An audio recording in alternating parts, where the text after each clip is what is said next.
ስለዚህ አሁን መለስ ስላደርጋችሁና ፍሬን ያፈራውን ያንን 5 መክሊትና 2 መክሊት የተቀበሉትን ሁለቱን አገልጋዮች ወይም ባሪያዎች እነሱን ተመልከቱ። እነሱ በጥቂቱ ታምናችኋልና በምን በብዙ ሾማችኋል አይደል ያለው። ፍሬን ልክ የሚያፈራው በብዙ እንዲያፈራ አብዝቶ ያጠራዋል ነበር የሚለው። ኦኬ ዮሐንስ ወንጌል ምዕራፍ 15 ላይ ፍሬ የማያፈራውን ቅርንጫፍ ያስወግደዋል፣ የሚያፈራውን ግን አብዝቶ እንዲያፈራ ያጠራዋል። ስለዚህ አሁን በጥቂቱ የታመነውን በብዙ ይሾመዋል ማለት ልክ እናንተ ለእግዚአብሔር በጥቂቱ ስትታመኑ ጸጋውን ተጠቅማችሁ ወደ እግዚአብሔር ለመቅረብ ትንሽ በተወሰነ መልኩ ልክ ስትታመኑ እግዚአብሔር ደግሞ አብዝቶ እየሾመ በክብር ላይ ክብር እያደረገልን ወደ እግዚአብሔር መቅረብን በደንብ አብዝቶ ይሰጠናል። ስለዚህ ከኛ የሚጠበቀው ምንድነው ከተባለ በጥቂቱ መታመን። አሁን አንዳንድ ጊዜ ከአንዳንድ ተነስተን ትልቅ መንፈሳዊ ሕይወት ውስጥ ለመግባት እንሞክራለን እና እሱ አይደለም። ሲጀመር እግዚአብሔር ከኛ እንደዛ አይጠብቅም። እውነቱን ለመናገር ማለት ትልቅ ቅድስናን ከኛ አይጠብቅም ሳይሆን ባለንበት ሁኔታ ላይ ከአንዳንድ ትልቅ ቅድስናን አይጠብቅም። 2 መክሊት ከተሰጠው ሰው 5 መክሊትን ጌታችን አልጠበቀም ማለት ጌታው አልጠበቀም። 2 መክሊት ከተሰጠው ሰው 5 መክሊት ከተሰጠው 5 የተጠበቀበት 2 መክሊት ከተቀበለውም 2 ነው የተቀበለው። 2 መክሊት ከተቀበለውም ሰውዬ 2 መክሊት ነው የጠበቀው ጌታው። ሌላ ትርፍ ነው የጠበቀው 2 መክሊት ነው። ስለዚህ አሁን እኛ ያለንበት የመንፈሳዊ ሕይወት ደረጃ አለና በዛ በመንፈሳዊ ሕይወታችን ውስጥ እግዚአብሔር ከእኛ የሚጠብቀው ትልቅ የሆነ ቅድስናን አይደለም። ባለችን አቅም በትንሹ ለእግዚአብሔር እንታመን። በቃ በትንሹ ሳንንቅ ይችንማ ምን አትበል ሳንል ማለት ነው።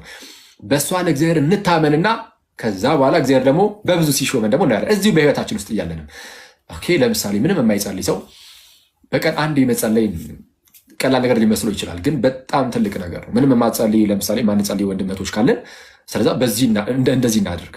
አንዴ ብቻ እንጸልይ እስቲ በቀን እሷን እንጀምር። አንዴ ብቻ እሱም አጠር ያለም ጸሎት ይሁን። ኦኬ በቀን ውስጥ ምንም የማይጸልይ ሰው ኦፍኮርስ ሊኖር ይችላል። ብዙዎቻችን ላንጸልይ እንችላለን። የማንጸልይ ከሆነ ተወዳጆች በቀን አንዴ ብቻ አጠር ያለች ጸሎትም ትሁን። ውዳሴ ማርያም በጣም አጭር ጸሎት ነው። ኦኬ ውዳሴ ማርያም በጣም አጭር ጸሎት ነው። ቢረዝምብህ እንደው ለምን አባታችን ወይንና ጸሎተ እግዝእትነ ማርያምን ለምን አይሆንም? ሉቃስ ወንጌል ምዕራፍ 1 ላይ ያለውን ማለት ነው። እሱን ለምን አይሆንም? ስትጸልይ ብቻ ጥድፍ አንበል። በጣም ተረጋግተን የምንጸልየውን በጣም እያወቅ ነው በስነ ስርዓት ረጋ ብለን ኦኬ መጸለይ። ልክ ለምሳሌ አባታችሁን ይስጥን አትበል። ኦኬ ማለት በተለይ ብቻን እየጸለይ ከሆነ ኦኬ ብቻን እየጸለይ ከሆነ ማለት ነው። ብቻን እየጸለይ ከሆነ በጣም ተረጋግተን ኦኬ አባታችን ወይ በሰማያት አባታችን ብለህ ራሱ ስለ አባትነቱ የተወሰነ እያሰብክ በሰማያት የምትኖር ክብሩን እያሰብክ በሰማያት ካለ ከፍታውን ያሳያል። ኦኬ ስምህ ይቀደስ፣ ስሙን ስለመቀደስ እሱን እያሰብክ መንግስት ትምጣ፣ መንግስቱን መናፈቅ እየናፈከው እሱ በደንብ አእምሮውን እሱ በደንብ እያሰላሰልከው እንደዛ ጸልይ። አንዲት አባታችን በጣም ፓወርፉል ጸሎት ነች። አንዲቱ አባታችን በጣም ፓወርፉል ታላቅ ኢየሱስ ነው ጸልዮ ያለው ያንን ጸሎት ጌታችን ያስተማረን ጸሎት ስለሆነ በጣም ታላቅ ጸሎት ነው እና በቀን አንዴ አጭርችን ጸሎትን ቢሆን ይጸልይ። ከዛን እሱን እያደረጋችሁ ለተወሰነ ጊዜ ሂዱ። አንዴ እንኳን እየተጸለየ ማለት እና ልክ በዚህ በጥቂቱ ስትታመኑ የተሰጣችሁ ጸጋ ይህን እንድትጸልዩ ማድረግ የሚችል ጸጋ ነው ማለት። አሁን የተቀበለው እንደ ብሉይ ኪዳን እኮ ህግ ብቻ አይደለም። እንደ ብሉይ ኪዳን አሁን እኮ ብሉይ ኪዳን እኮ ህግ ብቻ ነው። ከዚህ በፊት ነግሬያችሁ ነበረ። ህግ ብቻ ስለሆነ ታዩታላችሁ። ይህን አታርግ ነው የሚለው። ይህን አታርግ ብቻ ነው የሚለው እና ሰዎች በቃ እሱን ብቻ እያዩ ላለማድረግ መጣጣር ብቻ ነው ያላቸው አማራጭ። አሁን ግን በክርስቶስ በኩል የተገለጠው ሰዎችን ሁሉ የሚያድነው ይህ የእግዚአብሔር ጸጋ ግን ቅድም እንዳልኳቸው ኃጢአተኝነትን፣ ዓለማዊ ምኞትን የሚያስክር ነው። ይህን ጥቅስ በጣም ነው የምወደው ክርስቶስን። ምክንያቱም ሰዎች ጸጋውን ያክፋፍ። አሁን በአዲስ ኪዳን ላይ ሆነን እኮ አንዳንድ ሰዎች ምን ይላሉ? ጽድቃችን እንደ መርገም ጨርቅ ሆነ ይላል ትንቢተ ኢሳያስ ላይ ይላሉ። ጽድቃችን እንደ መርገም ጨርቅ ሆነ የተባለው መቼ ነው? ትንቢተ ኢሳያስ ላይ። ታዲያ በብሉይ ኪዳን ህግ ብቻ ነው የተሰጣቸው። ይህን አታርግ ብቻ ነው እንጂ አቅም መች ተሰጣቸው? ጸጋውን መች አገኙት? ጸጋውን ያላገኘ ሰው አዎ ማድረግ አይችልም። ምን ያርጉ እነዚህ ሰዎች? በብሉይ ኪዳን የነበሩ ሰዎች። አንተ አሁን ወደ አዲስ ኪዳን አምጥተህ ይህንን ትጠቅሳለህ? እንደ አንድ ክርስቲያን አይጠቀስም። ክርስቲያን ጸጋውን የተቀበለ ነው። ይህ ጸጋ ደግሞ ኃጢአተኝነትንም አለመምኘትንም የሚያስክር ነው እና ሰው ኃጢአትን ሳይሰራ መኖር ይችላል። በአንዴ ባይሆንም ወደ ፐርፌክሽን መሄድ ይችላል። ምክንያቱም ጸጋ አለ። አሁን ኦኬ ይህን በሙሉ ስልጣን ተናገርና ምከር ገስጽም፣ ማንም አይናቅህ አለ። ምን በልም ገስጽም፣ ሰዎችን ከኃጢአት መንደር እንትን እንዲል ማለት ነው፣ እንዲመልስ። ምክንያቱም የተሰጠን ጸጋ እንዲህ የሚያደርግ ነውና። ኦኬ ሰው መድኃኒታችን ከአመፅ ሁሉ እንዲቤዠን መልካሙንም ለማድረግ የሚቀናውን ገንዘቡም የሚሆነውን ሕዝብ ለራሱ እንዲያነጻ ስለ እኛ ነፍሱን ሰጥቷል ብሎ ይናገራል።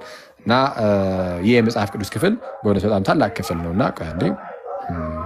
ምንድን ነው እየጮሁ ያሉት?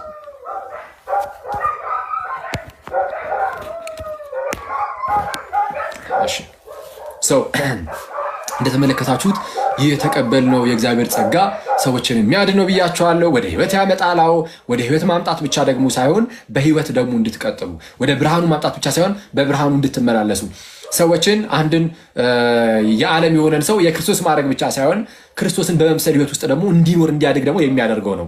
ኦኬ፣ ክርስቲያን የሚያደርግ ብቻ ሳይሆን ክርስቲያናዊ ህይወትንም እንዲኖር የሚያግዘው ነው። ስለዚህ አሁን ጸጋን በተቀበልክበት ወራት ውስጥ ጸጋን በተቀበልንባቸው በነዚህ ወራት በነዚህ ዘመን በዚህ በሐዲሱ ኪዳን ውስጥ ሆነን በብሉይ ኪዳን ላይ በጣም እንደው ህግን ብቻ የተቀበሉ ጸጋውን ያላገኙ እንዲህ ያለ አቅምን ያጡ ቅዱሳን አባቶቻችን የተናገሩትን እየጠቀስክ ለራስ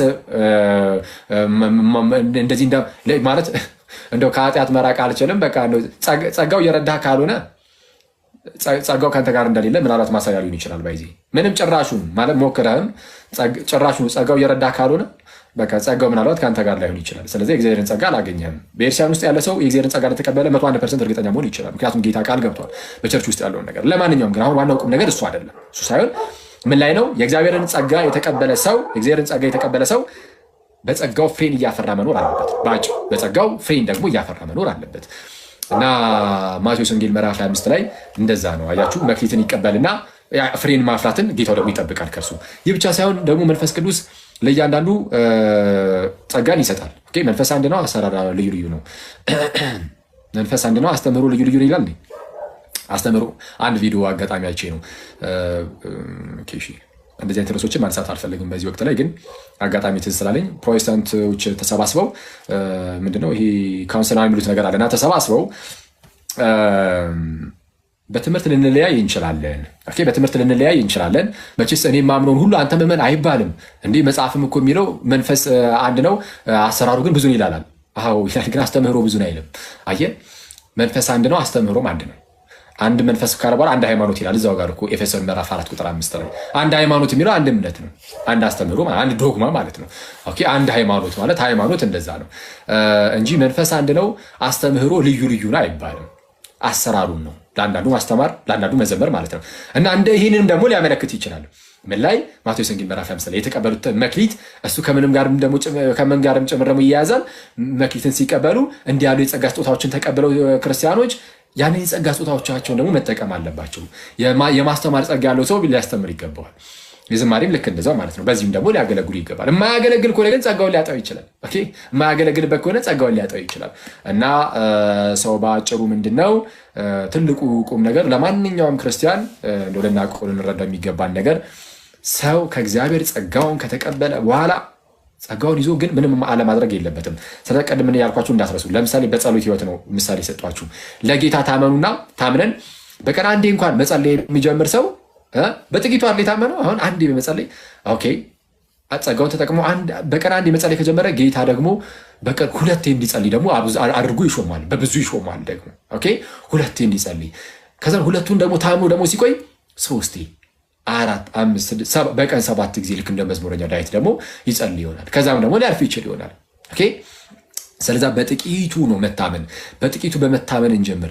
በአንድ ጊዜ ብድግ ብለን በቀን 7 ጊዜ መጸለይን አንጀምር። ኦኬ እሱን አይደለም ጌታ የሚጠብቀው። ከተሳካላችሁ ሰየው፣ ግን ብዙ ጊዜ አይሳካም። ኦኬ ብዙ ጊዜ አይሳካም፣ ከአቅም በላይ ስለሆነ እየተጀመረ ያለው ማለት ነው። ስለዛ ምንም የማይጸልይ ሰው በቀን አንዴ የሚጸልይ ሰው ደግሞ ከፍ እያለ ነው ቀስ በቀስ ነው የሚታደገው። እና የመንፈሳዊ ህይወት አስተዳደግ ልክ እንደዛ ነው። ብዙ ጊዜ እንደ ካሮት መሆን የለበትም ይባላል። ካሮት ወደ ውስጥ ነው የሚያደርገው ይባላል። እና አንዴ ብድግ ብለህ ትልቅ ቦታ ላይ ልድረስ ብለህ ስትነሳ ሁሉንም እየተውከው ጭራሽ ቁልቁል ነው የምታድገው። እና ስለዛ ሊሆን የሚገባው ምንድነው? ቀስ በቀስ ማደግ፣ እሱ ነው የሚበጀው።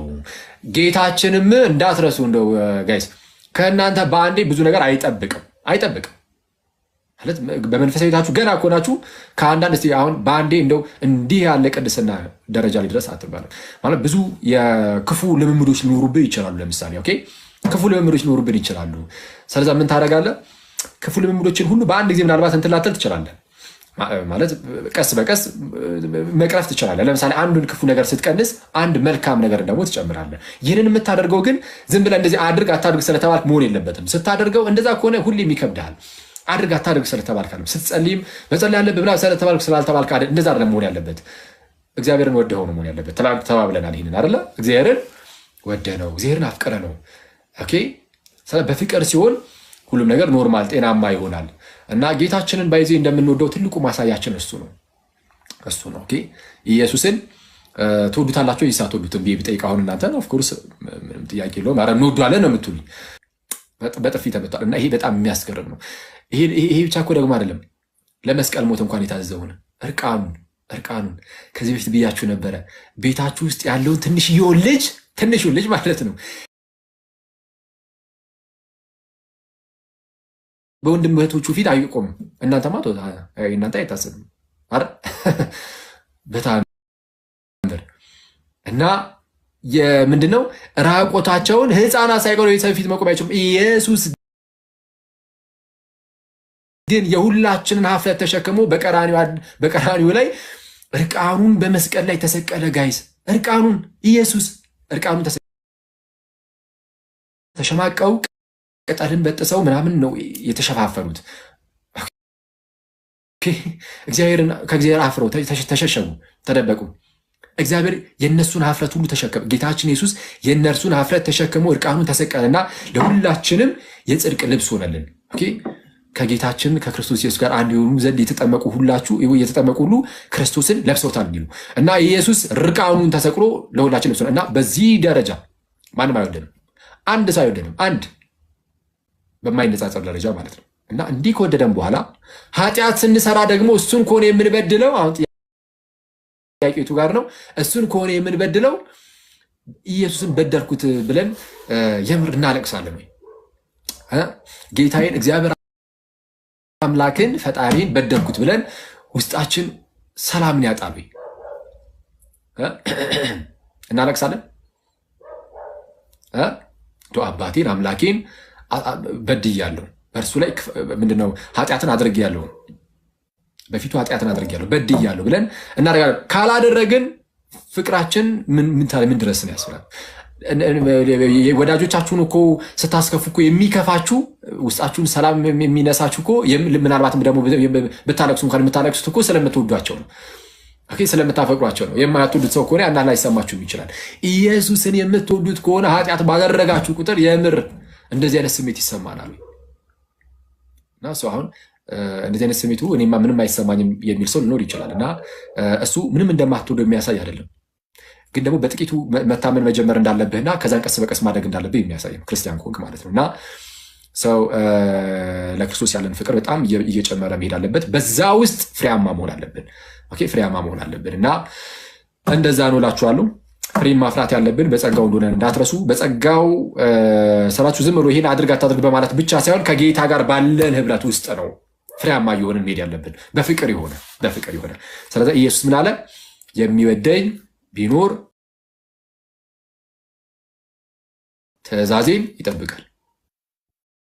የሚወደኝ ቢኖር ምን ያደርጋል? ትእዛዜን ይጠብቃል። ለምትወዱት ሰው ብላችሁ ለምትወዱት ሰው ብላችሁ እርሱ የሚደብረው ነገር ልትተው ትችላላችሁ።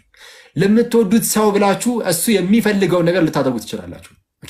እሱ የሚፈልገውን ነገር የሆነ ቦታ ልትሄዱ ትችላላችሁ፣ እሱን ፍለጋ።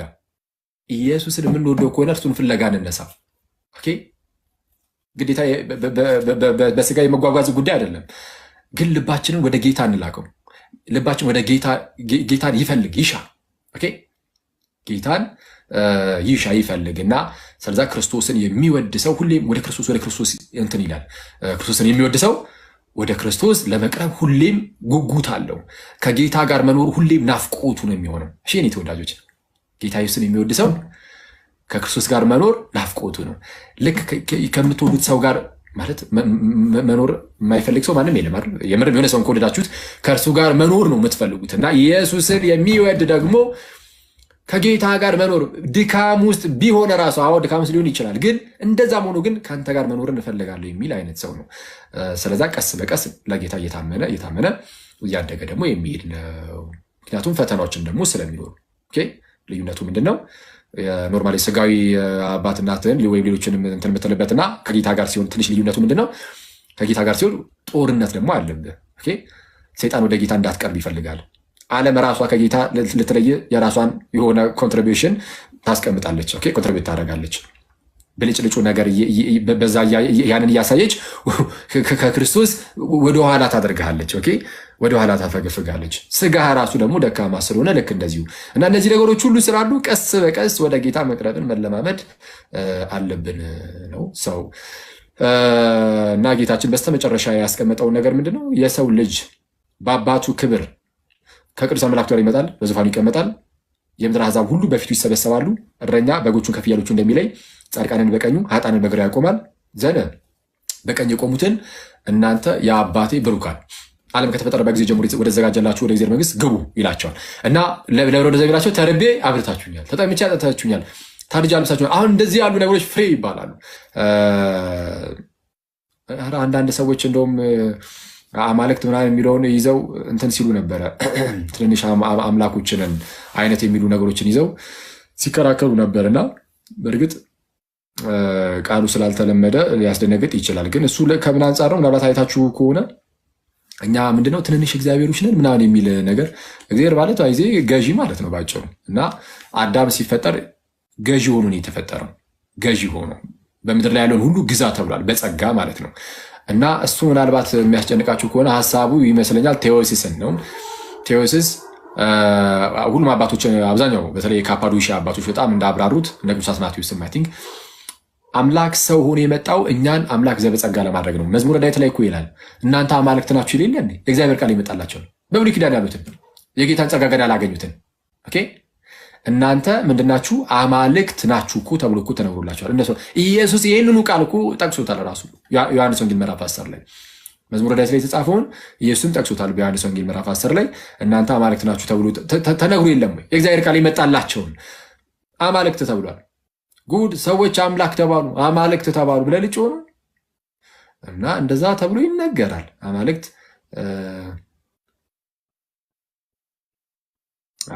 እና አማልክት ተብሎ ይነገራል። ከዛ አንጻር ማለት በጸጋ ማለት ነው የጸጋ አማልክት ተብሎ ይነገራል። እና እሱ ምናልባት ካስጨነቃችሁ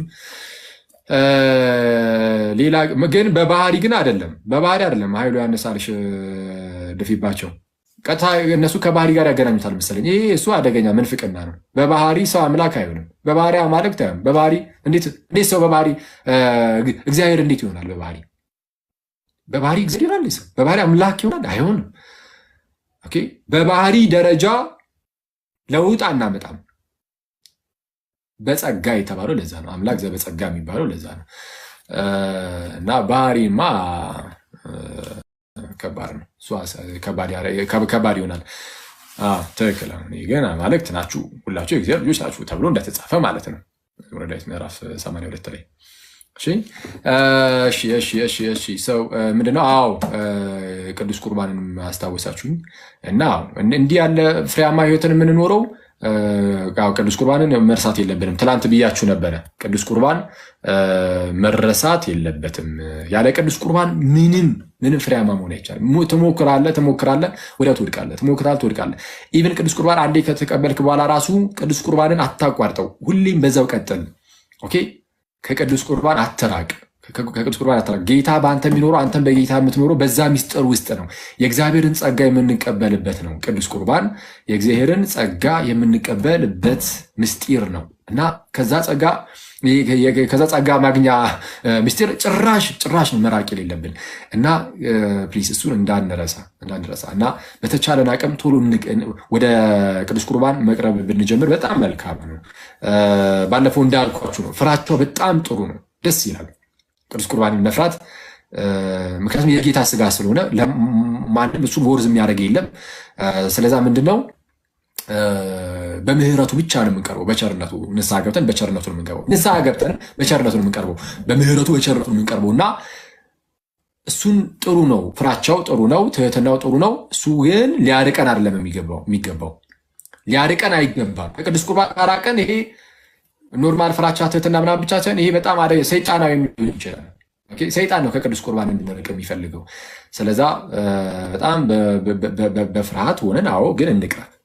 ከቅዱስ ሚስጥር የሚያርቀን ምንም ነገር ሊኖር አይገባም እና ከቅዱስ ቁርባን አንራቅ። አትፍሩ ማለት አትፍሩ ኢነሴንስ ገና ለገና የሆነ እሰራለሁ ኃጢአት ምናምን በሚለው እንትን አትበሉ።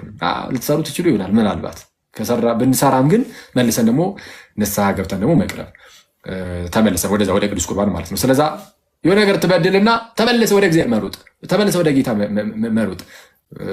ኃጢአትም ሰርተ በዛው አትቀጥል ማለት ኃጢአትን ሰርተ በዛው ለጌታ ፊትን አዙረህ አትሩጥ። ኃጢአት ልክ ስትሰራ ይቅርታ ብለህ ቶሎ ብለህ ልክ ልጅ አባቱን ሲያስከፋ ወደ አባቱ ሮጦ እንደሚመጣ አንተም ጌታ ልክ ስታስከፋ ወደ ጌታ ተመልሰ ሮጠና እና እንደዛ ልናደርግ ይገባል። እና ፕሊዝ አስቡበት። ክርስቶስን ማለት እንደዚህ መማማር ብቻ አይደለም፣ ህይወታችን ደግሞ ሊማርክ ይገባል። አሁን የእግዚአብሔርን ቃል መማማር ላይ ጌታ ይመስገን። ለክርስቲያን ታውቃላችሁ ጋይስ፣ ሰውን መውደድ ማፍቀር፣ ለሰው ማዘን፣ ይሄ በጣም በክርስትና ውስጥ ትልቁ ትእዛዝ እንግዲህ ካሉት ትእዛዞች ውስጥ ምናልባት ሁለተኛው የምንለው ይሄን ነው። ፍቅር ነው። እግዚአብሔርን ማፍቀር፣ እግዚአብሔርን መውደድ፣ እርሱን ብቻ ማምለክ አይደለ? የመጀመሪያው ይሄ ነው። ቀጥሎ ግን አሁን ቅድም ያነበብኩላችሁ የወንጌል ክፍል ላይ ራሱ ፊተኛይቱ ትእዛዝ የትኛዋ ናት ተብሎ ሲጠየቅ ጌታችን ኢየሱስ የመለሰው እርሱን ነው። እርሱን ብቻ ማምለክ፣ እርሱን በፍጹም ልብ መውደድ እና ቀጠል አድርጎ ደግሞ ባልንጀራህን እንደ ራስህ አድርገህ ውደድ የሚለው እርሱ ነው ይላል።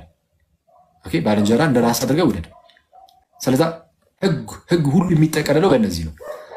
ሰዎችን የምትወዱ የምታፈቅሩ ከሆነ አትሰርቋቸውም። አትስረቅ የሚለው ይኸው በዚህ ይጠቃልላል። አትግደል፣ አትገድሏቸውም። ኦፍኮርስ አትዘሙትም እና ሌሎችንም አትፈጽምባቸውም ከሰዎች ጋር ባለው እንትን ማለት ነው። እና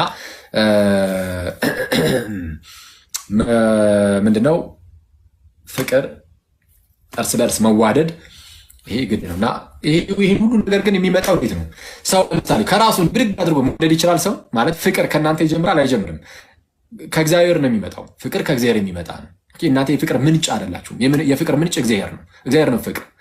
እግዚአብሔር ፍቅር ነው እና እግዚአብሔር እናንተን ወደዳችሁ እና የወዳችሁና ከጌታ ጋር ባላችሁ ግንኙነት ውስጥ የክርስቶስ ፍቅር በልባችሁ በጣም ስለሚፈስ እግዚአብሔር ደግሞ ሰውን ሁሉ እንዲሁ ስለወደደ እግዚአብሔር የሚወደውን እናንተም ትወዳላችሁ። አያችሁ፣ እግዚአብሔር የሚወደውን ሁሉ እናንተም ትወዳላችሁ። ስለዚህ አሁን ከክርስትና ውጭ ያሉትንም ሰዎችንም ቢሆን በእምነት እኛን የማይመስሉንም ሰዎችም ቢሆን ምንም እንኳን እምነታቸውን ብንጠላው፣ አስተሳሰባቸውን፣ የተለያዩ ድርጊቶቻቸውን ብንጠላ እንኳን እነሱ ግን የሚያሳዝኑ የምንወዳቸው አይነት ሰዎች ይሆናሉ።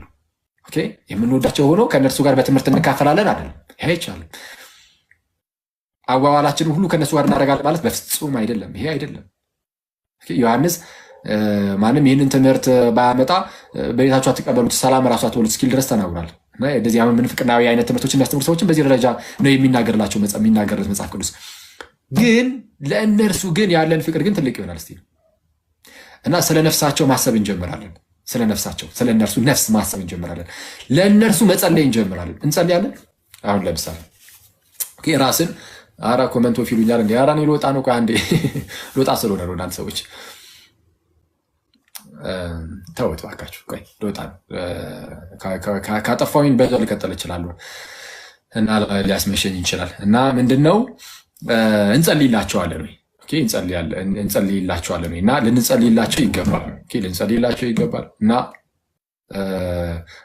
እንደዛ የሚባል ነገር እኮ አለ ማለት የሆነ የምትጸልዩለትን ሰው አጣሉትን። በነገራችን ላይ በተአምር የምትጸልዩለትን ሰው አጣሉ። ለምሳሌ አንዳንድ ጊዜ የሆነ የማይመቸኝ ሰው አለ ምናምን የምንለውን ነገር ሊኖር ይችላል አይደል? የማይመች ሰው አለ ምናምን የምትል ከሆነ ይህ በጣም አደገኛ ነው። በጣም ክፉ ነው። በጣም ኃጢአት ነው። ሰውን አንዳንዴ ምን እንደሆነ ሳታውቀው ዝም ብለን ልጠላ ትችላለን። እና ይህ በጣም ኃጢአት፣ በተለይ በመንፈሳዊ ሕይወት ውስጥ ያለ ሰው አንዱን ሌላውን ሰው የሚጠላ በጥላቻ ደረጃ የሚጠላ ከሆነ ይህ በጣም አደገኛ የክርስቶስ በቃ አይደለም። ማንም በብርሃን አለው የሚል ግን ወንድሙን የሚጠላ እርሱ በጨለማ አለ ይላል ዮሐንስ በመልእክቱ። በማን አለ? በጨለማው አለ። በብርሃን አለው ብሎ ግን ወንድሙን የሚጠላ ከሆነ ስለዛ ምንድነው? ለምሳሌ እንደዚህ የሚደብራችሁ የምትጠሉት አይነት ሰው አለ ብላችሁ ውስጣችሁ የምታስቡት ካለ ማለት ነው ያን ነገር ልሰጣችሁ ነው ዛሬ። ይህን ነገር መቅረፍ የምትችሉበትን ኦኬ አይዟችሁ ማለት ካለ አያሳስብም። ካለ እኛ ጋር የሆነ የምንጠራው ሰው ካለ እንደምናደርግለት እንጸልይለት። ኦኬ እንጸልይለት። እግዚአብሔር አብዝተህ ባርከው፣ ሁሌም ከእርሱ ጋር ሁን፣ በነገር ሁሉ አንተ እርዳው፣ አትለየው። ኦኬ ከአንተ ጋር አኑረው፣ ሁሌም አንተ አክብረው። ልክ እንዲህ ያልክ ስትጸልይለት የምትጸልይለትን ሰው ደግሞ መልሰህ አጣላው። ክፉ ነገር አትመኝለትም። አትመኝለትም። ይሄው በእግዚአብሔር ፊት ቆመ ለእርሱ መልካም ነገር መጸለይ ጀመርክ። ኦኬ መልካም ነገር መጸለይ ጀመርክ። ስለ እርሱ ስለ መልካም ነገር መጸለይ ስትጀምር አጠለውም። ኦኬ ስለዚህ አሁን አንዱ አንዱን መጥላት የለበትም። አንዱ አንዱን የሚጠላ ከሆነ እግዚአብሔርን እወዳለሁ ማለት አይችልም። ዮሐንስ አሁንም እሱንም ይላል። ኦኬ ከጠገብ ያለውን ወንድምህን ካልወደድከው እግዚአብሔርን እወዳለሁ ማለት አትችልም። ሽውር ቅዳሜ አለ፣ ከዛ ደግሞ ትንሣኤ አለ እና አርብ ደግሞ እንሰግዳለን የጌታን ሕማም እያሰብን ለተቀራኒው እና በዛም ይነቅፉናል ፕሮቴስታንት ወንድሞች እና አንተ የምትነቅፈን ከሆነ ካገኘው ከተገናኘን አይቀር በነ ሆሳዕና በነ አርብ ዕለት በስነ ስቅለቱን እያሰብን በእነዚህ በምናደርጋቸው ቀኖናዊና ዶግማዊ ስርዓቶች አንተም ትነቅፈን ይሆን ወይ ለማለት ነው የገባሁት። ታንኪ መዝሙር እየሰማሁ ነበር። ያው ምናልባት ርዕሱም የገባንበትም እንደው በአጋጣሚም ነው ዘው ብዬ እግሬ ጥሎኝ የገባሁት። እንዲሰፊ ነገርም ለማውራት ጊዜም አሁን የለኝም። የምወጣበትም ነገር አለ። ያው ከነ ገብረ ሚካኤል ጋር በአንዳንድ ነገሮች ተግባባ። እንደው በመንፈሳዊው ዓለም ያለ በሁላችንም ቤት ያሉት ነገሮች በሙሉ የሁላችንም ችግር ነው ብለን ለምን አንወስደውም የሚል ነገር ላይ ተግባባን። ደስ የሚል ነገር ነው። እናንተ እንዲናችሁ እኔ ያው አይመቸኝም። አንዳንድ ነገሮችም ክሊር አደረኩለት። ትሳደባለህ፣ አንዳንዴ እንደምትሳደብ ነው የምናውቀው አለኝ። አይ እኔ ስድብ አይደለም፣ አንዳንድ የማውቃቸውን ፋክቶች ያው ፖፕ አፕ ስለማድረግ እንደው ስድብ ስለሚመስል ነው እያለን በጣም ፖዚቲቭ ነገሮች እያወራን ነበረ። ምናልባት በኋላ ያለው ነገር እሱ ምንድነው ያው የሰዎች ሁሉ መጨረሻ ያው ብለው ወደ ኦርቶዶክስ ይመጣሉ ሲለኝ እኔ ደግሞ እንዲህ አይነት ነገሮች ያነበብኩኝ ሰዎች መንፈሳዊ ኮሌጅ ሲገቡ እንደውም ኦርቶዶክስን ይተዋሉ። ምናልባት ኢንላይት እንዲሆኑ አዲስ ኪዳንን፣ ብሉይ ኪዳንን፣ ስነ አፈታትን ወዘተርፈ ሲማሩ የሚሄዱበት ነገር ፋክት አለኝ። ምክንያቱም አንድ ስምዐ ጽድቅ የሚል መጽሔት ያወጣው ነገር የሰዋሰው ብርሃን ቅዱስ ኮሌጅ ተአምር ካልሆነ በቀር ዶክተሩ አይወጣበትም ይላል። ወንድሜ ሰዋሰው ኮሌጅ መምህራን ኮሌጅ ገብተህ ተምረህ ታውቃለህ? መምህራን ኮሌጅ አይደለም፣ ዩኒቨርሲቲ አካባቢ ነው የተማርኩት። በአገር ውስጥም በአገር ውጭ አታውቅም አይደለ? ገብተህ ተምረህ አታውቅም? መንፈሳዊ ኮሌጅ አዎ፣ ገብተህ ተምረህ አታውቅም? የፕሮቴስታንት ኮሌጅ ነው የተማርኩት። ገባኝ ነው። እኔ አሁን ስለ ሰዋሰው ስለ የኛ ኮሌጅ ነው ስለ የኛ ነው። ገብተህ አታውቅም? ገብቼ አላውቅም። ኦኬ እሺ፣ በጣም ጥሩ። ለምሳሌ ሰዎች በተለይ ተሐድሶ የሚሆኑ ሰዎች እዛ የገቡት ሰዎች ኢንፎርሜሽኑ አለ ህይወታቸው ኢንፎርሜሽኑ የለኝም፣ ግን ሐሳቤን አላስጨረስከኝም። እንትኑ ምን እንደሚል ሐሳቡ ስምዐ ጽድቅ የጻፈው ነገር ዮሐንስ ስምዐ ጽድቅ የቤተክርስቲያኑ መጽሐፍ ነው። እኔ ስለማውቀው ነው እየጠየቅኩ ያለሁት። አንተ የተጻፈ ነገር ብቻ ይዘህ ነው ከዚያ የራስህን ኮንክሉዥን ሰርት የመጣው። እኔ ደግሞ አባቶቻችን በዛ በመንፈሳዊ ኮሌጅ ያሉ ተማሪዎች ተሐድሶ እየሆኑ ነው ሲሉ ከምን አንጻር እንደሆነ ስብሰባው ላይ የተገኘው በመሆኔ እነማ ተሐድሶ ተብለው እንደወጡ በስለማቅ ህይወታቸውን ስለማቅ በምን አይነት መልኩ አጣመው እና ወደ ምንፍቅናው ህይወት እንደገቡ ስለማቅ ነው። አንተ የተጻፈ ነገር ነው የምትነግረኝ። እኔ ደግሞ እዛው አብሬ ቁጭ ያለውን ነው የምጠይቅ ያሉት እና የጠየቁ ለዛ ነው። ገብተህ ታውቃለህ ስልህ ገብቼ አላውቅም አልከኝ። እዛ ተምረው ተሐድሶ የሆኑ ሰዎች ተሐድሶ ከመሆናቸው በፊት ህይወታቸውን ታውቃለህ ስልህ አላውቀውም አልከኝ። ግን የተጻፈ ነገር ብቻ ነው ያስከው እና ትክክለኛ ነገር ነው ኮንክሉዥን ነው ታስባለህ?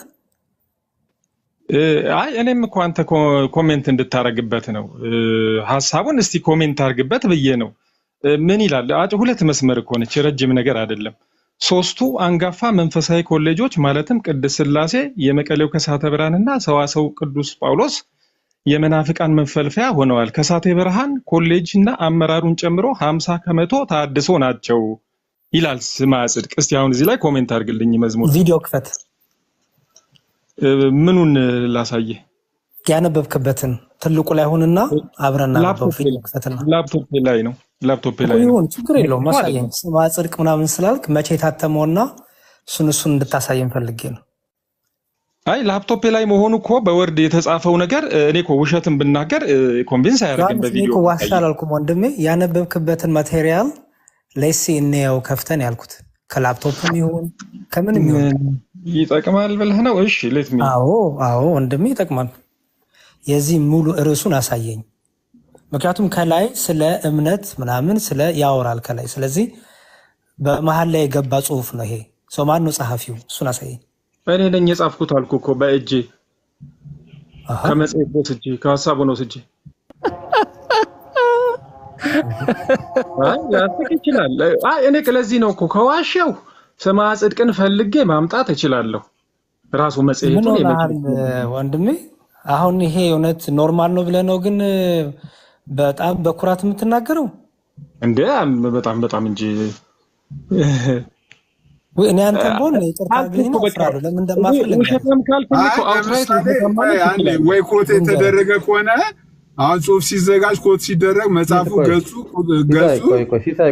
ቆይ ለመዝሙር ተወለት ችግር የለም። ምን ያወራሉ ሲሲዬ? መዝሙርና እነሱ ለምሳሌ እኔ አሁን አንድ ነገር ስጽፍ ከሆነ ነገር ላይ ኮት ሳረግ እትመት ዓመተ ምሕረቱን ገጹን ምናምን እጽፋለሁ።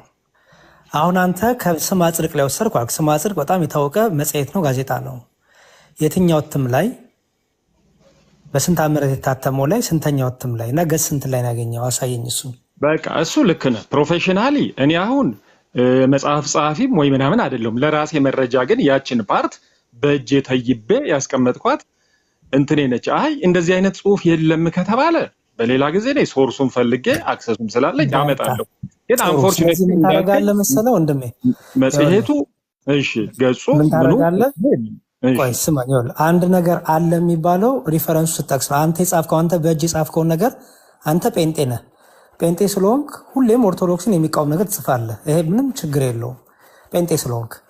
ስለዚህ ያን ነገር እንዲያው ስትቃወም እኔ መሰለኝ የነበረው ስክሪንሻት ነው ነበር ያልከው መጀመሪያ ሰምተህ ከሆነ ቅድም እንደኔ ያልከኝ የነበረው ሪዮ አስታውሰህ ከሆነ ስክሪንሻት ነው ነበር አልኩም። በእጄ ጻፍኩት ነው ያልኩት። አላልክም? አይገርምም? አላልክም? ይኸውልህ በእጄ በወርድ ያልኩት ያሬድ አይ ዶንት ኤክስፔክት ከአንተ ያላልኩትን ነገር አለ። ምን ኤክስፔክት ማታረገው ዮሐንስ? ያላልኩትን አለ ማለት መዝሙር እንዴ ስክሪንሻት ያሬድ ይቅርታ ወርድ ላይ የጻፈ 2 ደቂቃ ልናገር እንደው ልክ ነህ። በጣም ስላላስቻለኝ ዮሐንስ ሰላም ነው? ሰላም ነው? እንዴት ነህ? ሁላችሁንም ሰላም ብያለሁ። ያብዬ ነው ደምዬ ይላሉና አበው ደግሞ ጭራሽ ያንተንም ማሳፈር አልፈህ እንደገና ለወደ ያሬድ ለአንተ አልጠብቅም ስትል እኛ እናፍራለን። በጣም ትልቅ ሰው ነህ ስናይክ አጋጣሚ ሆኖ አየውክ ትልቅ ሰው ነህ እና በጣም ነው የሚያሳፍረው አሁን የሰራኸው ስራ ማለት ነው። እውነቴን ነው። እኔ ፕሮቴስታንቶችም እያፈሩ እያየው እያፈሩ ነው። ፕሮቴስታንት ኖ ነቆራ ሳይሆን ይሄ እኔ እናንተ ወንድማማቾች ነን።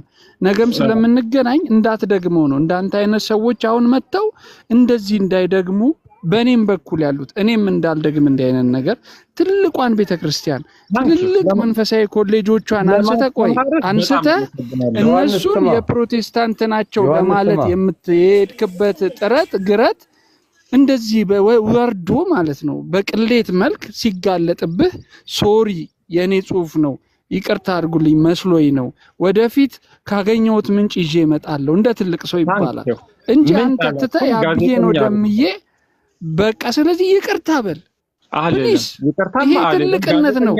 በዚህ የሚከብር ክርስቶስ የለም ወዳጄ። በውሸት ሰውን በማጭበርበር በማታለል የትኛውን ክርስቶስ ልታስከብረው? አንዳንዴ እውነት ፋክት ሲወጣ መቆጣትና ላንተ ይቅርታ አድርግልኝ፣ ላንተ ይቅርታ አድርግልኝ። አመሰግናለሁ። ላንተ እኔ ይቅርታ ጠይቃለሁ። 2007 በጥቅምቱ ሲኖዶስ ላይ መንፈሳዊ ኮሌጆች የታድሶ መፈልፈያ ሆነዋል ይላል የመጀመሪያው ነው።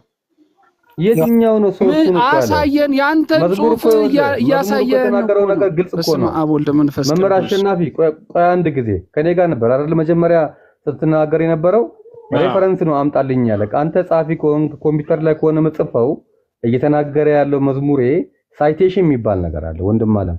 ሳይቴሽን ማለት እንዳንተ አይነት እንደዚህ ኮምፒውተር ላይ የሚጽፉ ሰዎች ፉትኖት የሚባል ነገር አለ ከስር የምትጻፍ ሳይት ማድረግ አለበት። ኦኬ ስለዚህ ያንን ሳይት አሁን አንተ እየጻፍከው ነገር በጣም ከባድ ነው። አንደኛ ፕሮቴስታንት ነህ አንተ፣ ሁለተኛ ደግሞ የኦርቶዶክስን ቤተክርስቲያን የኛን ቤተክርስቲያን ስም ለማጠልሸት የወጣ ሰው እስከሆንክ ድረስ ማጠልሸት የምትችለው ዊዝ ሬፈረንስ ነው። ሬፈረንስ የት አለ? ሳይቴሽን የት አለ? አምጣልኝ እንጂ ያልኩህ ነው። ይሄ እኮ አንድ ጂኒየስ የሆነ ሰው ስማ ቆይ አንድ ይወልድ ስማ ነገር የለም ሳይሆን አንድ ጊዜ እንጂ ዮሐንስ እኮ እኔም ልናገር ስማ አንድ ጊዜ ወንድም አለም ስማ እንጂ እንዴ ቆይ ችኩል ለምን ትላለህ እንዴ? አንድ ይወልድ በጣም ይሄን ጥያቄ ለማንሳት ጂኒየስ መሆን አይጠበቅበትም። ማንም ሰው አምጣልኝ ማስረጃ እያለክ ነው ያለው። ስለዚህ አሁን አንተ ስጽፍ ማስረጃህን ማስቀመጥ አለብህ። ከመጽሔት ላይ ወሰርኩኝ ብለሃል። ያንኑ መጽሔት ከስር ይወልድ ሌላ ጊዜም ቢሆን ሰመር ታረግና ከስር ሳይቴሽን የምትባል ነገር አለች። ካላወቅ እኔ ላሳይ ይችላልሁኝ ይጻፋል ከስር። ኦኬ ስለታድሶ ነው። ስለዚህ አትቃጭም ሩቅ ነህም አትበለኝ ሩቅም አይደለሁም። ግን እነዚህ ሰዎች በምን እንደሚኖሩ ደሞዝ ትተው እንዲህ ብለው ተካከልክ። በቃ አሁን ተስተካከለ። አሁን አየህ በቃ ጥሩ መጣህለት። አሁን ታድሶ ነው ማለት ነው። በቃ አሁን ጥሩ መጣህለት። አሁን የወንጌል አማኝ ነኝ ግን የታድሰው ልባለኝ ዘመን ነው ለምን ትለኛለህ? ቀድሞው ነው ሙሉ ወንጌል ነው የታድሶ ልባለኝ አገልግሎታቸውን እደግፋለሁ። ከኩዬ ነው ቆይቶ ስማው ግድ የለም። ይኸውልህ ወንድሜ አሁን ፕሮቴስታንት ነኝ ታድሶ ልባለኝ አልክ። ይሁን ኦኬ። አሁን ስለ ታድሶ እናውራ ጥቂት። እሺ አለ አይደል? አለ አታየውም እንዴ? ፕሮፋይል ፒክቸሩን ብቻ አይልኝ እኮ መዝሙሬ መቶኛ ጋር ዮሐንስን አውቀዋለሁ። መቶኛ ጋር የሚታደፈው ስድብ እኮ እሱ እኮ ነው የሚያናደኝ ነው። ያሬና አይው አን ፕሮፋይል ኬኩንዬ እኛ እኮ ተሐድሶዎች ፕሮቴስታንት ናችሁ ተው ስንላቸው የለም ተሐድሶ ነን ይሉናል። ይሄው ፕሮቴስታንት መሆናቸውን እነ ዮሐንስን የመሰሉ ምስክሮች አሉንና በጣም ደስ የሚል የሆነ መግለጫ ነው የተገለጠልን። በነገራችን ላይ ያሬድ ጨርስ እንጂ እኔም ቲዮሎጂ ውስጥ ገብቼ የወጣው ሰው ነኝ። እነማ ቅጥረኛ ደሞዝ ትተው እንደወጡም አንድ ባንድ ትነግረናል። እኛ ደግሞ እነማን የፕሮቴስታንትን ተልእኮ ይዘው መጥተው እንደወጡ እንነግርሃለን። ከኔ ጋር አብሮ ተምሮ ሳይጨርስ የወጣ ሰው ሁሉ አለ። አሁን እዚሁ ቲክቶክ ላይ ያለ ሰው ጨርሻለሁ ቲዮሎጂ ያለ ሰው ከዛ በኋላ እንዴት አድርገው ደግሞ ካርዱን እንደሚያወጡት እናውቃቸዋለን። አላማቸውን እናውቃለን፣ ምናቸውን እናውቃለን። ስለዚህ የትም እንትን አይሉም። ለማንኛውም ያው ተሐድሶ ፕሮቴስታንት እንደሆነ በግልጽ እየነገርከን ነው። ቀጥሉ ያሬድዬ። ግን ተሐድሶ ፕሮቴስታንት ቢሆን ችግር አለው ማለት በመጽሐፍ ቅዱስ ብቸኝነት፣ በኢየሱስ ክርስቶስ አማላጅነት፣ በአማኞች ሁሉ ክህነት ወዘተ በመጽሐፍ ቅዱስ እውነት ላይ ከተስማማ እኮ ልናወራ ነው እኮ አሁን ይኸውልህ አሁን ስለ ተሐድሶ ልናወራ ነው። አሁን የምጠይቅ ጥያቄ ቤተክርስቲያኗ ከየትኛው ዓመት ጀምሮ ያለው ትምህርቷ ነው መታደስ ያለበት ብለህ ነው የምታስበው? ዝርዝር ውስጥ መግባት ፍላጎቱ የለኝም። አሁን ምንድነው ታዲያ ለምንድን ነው ዮሐንስ እኔ እናንተ የምናወራው? ወንድሜ እኔ እናንተ ስለ ጤፍ፣ ስለ ሽምብራ፣ ስለ ስንዴ አናውራም፣ ስለ መኪና አናውራም። እኔ እናንተ የምናወራው ስለ እምነት ነው፣ ስለ ሃይማኖት ነው የምናወራው። ስለ ቤተክርስቲያኗ ልትወቅስ ሞክርህ ቅድም። ኦኬ አሁን ደግሞ እዚህ ደረስን። ስለዚህ ተሐድሶ ነኝ የተሐድሶ ልባለኝ አልክ። አሪፍ ጥሩ ኦኬ። ስለዚህ ስለ ተሐድሶ ልጠይቅ አልኩኝና ቤተክርስቲያኗ ከየትኛው ዓመት ጀምሮ ያለው ትምህርቷ እንዲታደስ የምትፈልገው ነው ጥያቄ። ቲዮሎጂካል ሂስትሪ ውስጥ መግባት ፍላጎቱም የለኝም። ግን የተሐድሶ ልብ አለኝ ስል በመጀመሪያ ቤተክርስቲያኗን ለመውቀስ አይደለም። የተሐድሶ ልብ አለኝ ማለት ሐዋርያው ጳውሎስ ለወገኖቹ ይቀና ነበር፣ ስለ ወገኖቹ ይቀና ነበር። በስጋ እንኳን ተለይቼ በጠፋ እንዳለው ኦርቶዶክስ ቤተሰብ ስለወጣ ለኦርቶዶክስ ወንድሞቼ እቀናለሁ። መልካም። ስለዚህ ጥያቄውን አልሰማከውም ዮሐንስ? ጥያቄውን አልሰማከውም? መዝሙር ያቀረበልን ጥያቄ ድርገምልህ። እኔ አጭር እኮ ጥያቄ ነው ያቀረበልን። የትኛው የቤተክርስቲያኒቱ አካል ወር ደግሞ ትምህርት ነው እንዲታደስ የምትፈልገው? ተሐድሶ ነኝ ብለሃል። የቱን ነው መታደስ ያለበት ንገረን እያለ ነው ያለ። ንገረው አንተም ይሄ በልና ንገረው። እሱን እነ መሪጌታ ጽጌን ሙስሊም በዘተ እነሱን ማናገር ነው ቦርድ ሜምበር ነኝ። በአንዱ ውስጥ አድሚኒስትሬሽን ነገሩን ኦቨርሲ ያደርጋለሁ። መንፈሳዊ እንቅስቃሴ ሄዱን ወዘተርፈ እንላለን። ስራዎችን ኦቨርሲ የማድረግ ነገር ይኖራል። ግን በዛ ውስጥ የምነግራቸው ነገር ምናልባት ሌባ ናቸው፣ አጭበርባሪ ናቸው ለሚለው ዮሐንስ ደሞዝ አረኛ የምናውራ ሰው እንዴ አውራ ስትባል ማውራት አልፈልግም ትላለህ። ስለዚህ ማውራት ካልፈለክ ምንድን ነው የምናወራው? እኔ እኮ እሱን ያልገባኝ ቤተሰብ ደህና ነው ስራ ጥሩ ነው እንባባልና ወይን ላይ ምክንያቱም አውራ አልኩ እድል ሰጠው። ከየትኛው ዘመን ጀምሮ ያለው ትምህርቱ አይስተካከል ብዬ ጠየቅኩ። ማውራት አልፈልግም አልክ። ስለዚህ የመጨረሻውንም እድል እስጥ ማውራት ከፈለክ እኔ ጋር ሌሊት ነው በጣም እና በቃችን አንድ መልእክት፣ አንደኛ ሰላም ልበላችሁ በደንብ በስርዓቱ፣ ሁለተኛ ለኬኩም ሆነ ለሌሎች ወንድሞቻችን በተለይ እንዲህ ተብሏል እንዲህ መጽሔት ላይ እንዲህ ሲሉ ማስረጃ መጠየቅ አለባችሁ፣ ማየት አለባችሁ እና ከገድላትም ከድርሳናትም እንኳን ቢጠቀስ ተገልጾ ግዕዙንም እያየን አማርኛውንም ትርጓሜ እያየን ግዕዙንም መነሻውን እያየን እንደዛ ነው የሚገባውና ወንድማችን ቅድም ዝም ብሎ ሲናገር ነበረ። ስማ ጽድቅ ሲል ነው። ስማ አንድ ነገር ሜንሽን ከተደረገ መጽሐፍት ሜንሽን ከተደረጉ ወዲያውኑ መረጃ መታየት አለበትና ለሌላ ቀን እንደዛ ቢሆን መልካም ነው። ተሐድሶዎች ከገቡ እንግዲህ እኔን ወክላችሁ የምትጠይቁኝ ጥያቄ እነ መምህር ቢኒም ሌሎቻችሁም የትኛው ትምህርቷ ሳይሆን ከየት ዘመን ጀምሮ ያለው ትምህርቷ ነው አሁን መጠየቅ ያለብን። ምክንያቱም የትኛው ዘመን እነሱ ነበርን ይላሉ። ቤተክርስቲያኗ ግማሽ ትምህርቷ ትክክል ነው፣ ግማሽ ትምህርቷ ተሰተን ይላሉ። ኦኬ ስለዚህ ከየትኛው ዘመን ጀምሮ ያለው ትምህርቷ እንግዲህ ቤተክርስቲያኗ ከ2000 ዓመት በላይ ሊሆናት ነው። ስለዚህ እነ ተሐድሶ ደግሞ ገና እድሜያቸውም ጩጬ ናቸው፣ ህፃን ናቸው። ግን እናድሳት ብለዋል። ሀሳብ አይከፋም፣ ያው ምኞት ይቻላል መመኘት። ግን ወጥተው ጭራሽ እነ በጋሻውንም እንደምታዩቸው ሲምታታባቸው ግራ ሲገባው ታያላችሁ። ብዙዎቹ እንዲሁም ከተሐድሶ የመጡ ሲመሰክሩ ሰምታችኋል። እነ እዝራን ብያለው ቅድም፣ እነ ዘማሪ ጽጌሬዳን፣ ዘማሪ ቴዎርዳኖስን፣ ዘማሪ ቀሲስ አሸናፊን፣ እነዚህ ሁሉ በተሐድሶ ውስጥ የነበሩ ናቸው። ከነ በጋሻው ከነ ትዝታው ጋር ያጡ ናቸው። ተመልሶ ግን ቤተክርስቲያኗን አሁን ይቅርታ ጠይቀው እያገለገሉ ነው። በተሐድሶ ውስጥ የነበረውን ህይወት ብዙ ነግረውናል። ተሐድሶ መሆን አያስፈልገንም ስለ ተሐድሶ ለማወቅና ከየትኛው ዘመን ጀምሮ ያለው ትምህርት ነው ቤተክርስቲያኗ ትታደስ የሚሉት እና ዘመኑን ብትጠይቁልኝ ደስ ይለኛል። ከየትኛው ዘመን ጀምሮ? ምክንያቱም ከዘመኑ ጋር የተያዙ ብዙ ነገሮች ስለምናነሳ ማለት ነው። እና አንደኛው ይሄ ነው። እንግዲህ በተረፈ እግዚአብሔር አንደበት ይሁናችሁ። አመሰግናለሁ ሲሲዬ ስላስገባኸኝ። መምህር ቢኒም ሁላችሁንም ሰላም ክርስቶስ ከኔም ከእናንተ ጋር ይሁን። አንደበታችሁና ልባችሁን እየጠበቃችሁ ሕማማት ሰሞነ ሕማማት ስለሆነ ክፉም እንዳትናገሩ፣ ልባችሁን ክፉ እንዳይናገር እንዳያስብ አንደበታችሁን እየጠበቃችሁ ይሁን። በቃ እንግዲህ እግዚአብሔር ከኔም ከእናንተ ጋር ይሁን። እሺ መዝሙር ከልብ አመሰግናለሁ መተህ ስለሰጠው ማብራሪያ። እኔም ቴንኪው እላለሁ ስለገባ። እስቲ ተሐድሶያን ካላችሁ ከታች ላኩልኝ፣ አንድ ቁጥር ላኩልኝና ላስገባችሁ። መምህር ዮሐንስም ካለ እሺ መዝሙር ጋር አክብርልን። ትክክለኛ ነገር ነው፣ ምክርን ተቀብለናል። እንደዚህ ነው፣ ከዚህ በኋላ እንደዚህ ነው የምናደርገው እኛ። ክፈቱልን ነው የምንላችሁ መጽሐፉንና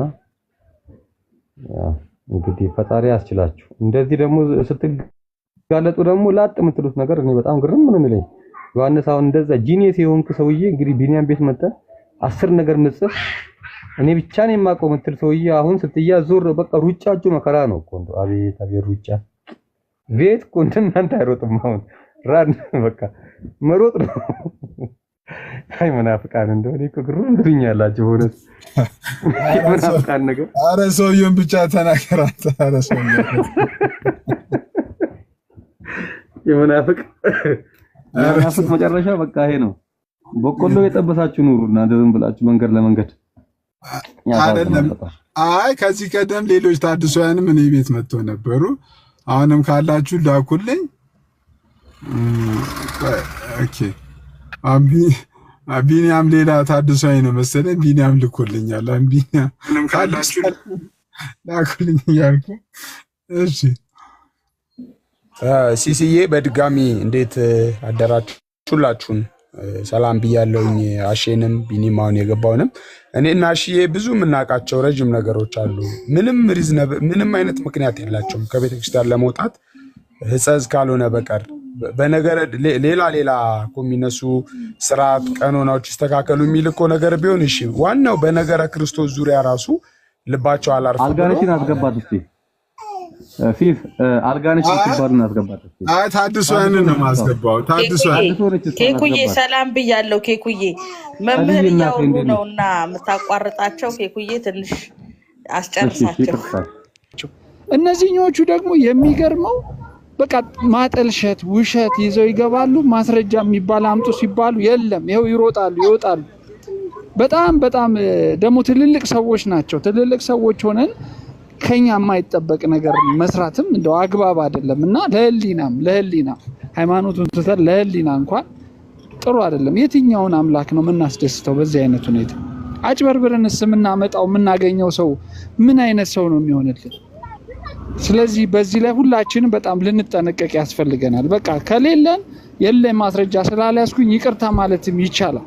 2-3 ስህተት በአንድ ጊዜ እንዴት ይሳሳታል? ይሄ ሰውዬ አሁን ትልቅ ሰው ነው። መጀመሪያ ስክሪንሻት አለኝ ከስማ ጽድቅ ላይ ነው ያገኘሁት ስማ ጽድቅ አለን። እሱን እንጠብቃለን። ጭራሽ የራሱ ጽሑፍ ሆኖ ቁጭ አለ። 2-3 አንደኛ ያልተባለም ብሎ ነው ይሄ ሰውዬ የጻፈው። ሁለተኛ ይላል የገሌን ስማ ጽድቅን ማስረጃ ይዣለሁ ብሏል፣ አላደረገም። 2-3 ስህተት እየደራረቡ ይመጣል።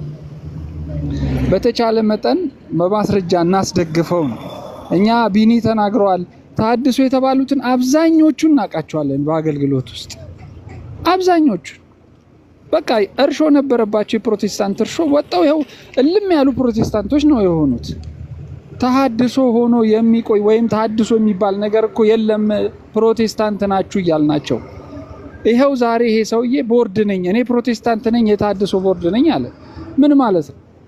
በቃ ቤተክርስቲያን የሚያድሷት ነገር የለም ምንም አይነት ነገር እንደሌለባት ስለሚያውቁ ፕሮቴስታንቶች ናቸው እነዚህ ሰዎች። የሚጣራ ጉዳይ ነው። በመሀል ግን አቋርጦ እንደወጣ አውቃለሁ። ለምን ግዕዙን አዲስ ኪዳኑን ቅኔውን መማር አልቻለም? አይገባም። በዛ ፔሪድ ጓደኛዬ ነው ጠይቁት። አንድ ወንበር ላይ ተቀምጠና መሰረቱ ተልእኮ ሌላ ስለነበረ ተልእኮን ለማስፈጸም ነበር የገባው። በመሀል ወጣ አቅቶት መጨረስ። ይሄንን እኔ በማስረጃ የኔን ዲግሪ ዓመተ ምሕረቱን እያሳየው በማስረጃ ማውራት ይችላል። ዛሬም ቀሚሱን ለብሶ ማጭበርበር ምን ማለት ነው? ሲጀመር ቀሚስ የሚለብስ ሰው እኮ መምህር ተብሎ በቤተ ክርስቲያን የተሰየመ ሰው ነው። እና በዚህ ብዙ ማውራት ስለምንችል ስለሌሎቹም ስለነበጋሻውም ስለነትዝታውም አብረን በልተን ጠጥተናል በአገልግሎት ዘመናቸው። ግን ተልእኮ ከነበረ አብ ያልተከለው ይነቀላል። አለቀ ጉዳዩ። ለዚያ ነው እንደዛ ነው የምንለው። ተመልሰው ቢመጡ ቢገቡ ደስታችንን አንችለው። ሲለዩም እያዘንን እያለቀሰን ነው የተለየናቸው። ግን ይሄ ተሐድሶ ነኝ ምናምን ብሎ በሚል ሽፋን ማጭበርበር ጥሩ አይደለም። ይሄው እንደዚህ ይጋለጣል ሰው። እና አመሰግናለሁ።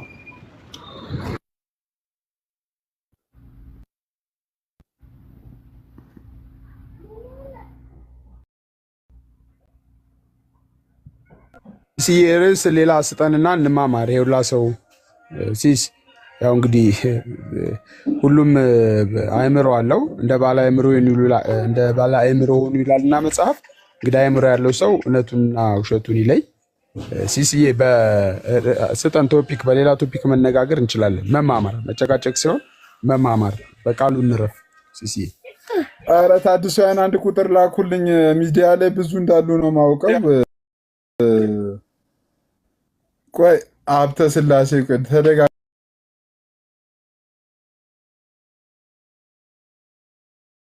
ጊዜ እየላከልኝ ስለሆነ ወይ ካልቪኒስቶች ይላኩ። በቃ እንቀይር። ወይ ለገባ ሰው ስጦታ አንስት እንዴ? አይ መሰረት እኮ ታድሷዊ ነው እኮ እየላከልኝ ነው። ግን አንድ ቁጥር እየላከልኝ ያለ ታድሷዊ ነው። ጌታ ሊቀበል እንደ እኔማ ወንጌል አማኝ ነው የሚሆነው። አዎ ጸዲ እንዳለችው ወይ የካልቪኒስቶች በእምነት አይዳንም የሚሉት ይግቡ።